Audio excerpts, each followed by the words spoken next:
I am very struck by a particular way that you lecture and the way that you teach, and I wonder whether it's got to be part of the way you think, which I don't find as fully developed in anybody else, which is that there is tremendous work to find exactly the right point of view. And once you find the right point of view, then everything is clear and often well, you put it very nicely, better than, I guess that's my goal. My ultimate goal in teaching, in fact, in mathematics is not so much to solve a difficult problem. I'm more interested in sort of understanding what is the right point of view to understand something, so that I'm guided by that. And so when I teach, I'm always thinking about how would I have liked to have learned the subject. That's how I think about it. When Jeremy, my son, was young, he gave me once as a birthday present the Feynman lectures in physics.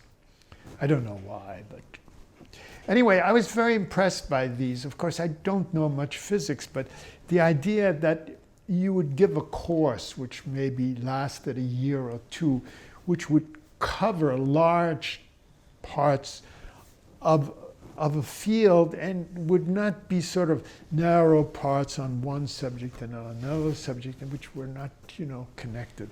And I felt that this is the way I would like to maybe once give a course like that in analysis, because there were various parts of analysis that were taught. There was real analysis, Lebesgue integration, and then there was very little connection when it was taught, usually made with complex analysis and Fourier analysis, etc., partial differential equations, even though ultimately any working analyst would have to understand these connections. And so I thought about this for a number of years until Rami came along. I got a phone call from Serge Lang, who I used to speak to about various. Serge Lang was extremely opinionated, but usually his opinions were right, as it turned out. So he called up, and he knew I was director of graduate studies at that time, and he said, well, we have this undergraduate at Yale, and he is really fantastic, and you must admit him. You must. He's the best. He's the best. So, of course, we admitted him, and it was Rami. And after he was here about a year, I didn't really know him that well, but I got to know him a little bit. And he said, do you think you can find something for me to do, which is, he didn't want to just do grading or calculus or something else like that. So I said, I have this idea, let's talk about it. I want to write these books. Would you?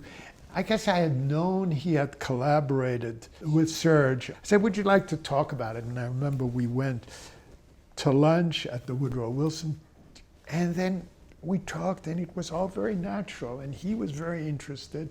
And then we decided to give this course and these courses, and that we would write these books together, and it was a great adventure.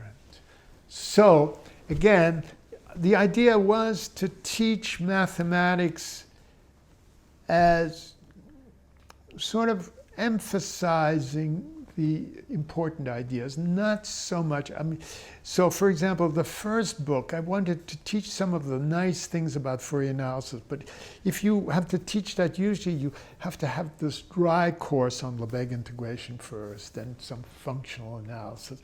And by the time you've seen that, which is very dry, and you don't see any examples of that, you don't really see much of the need, and you don't care.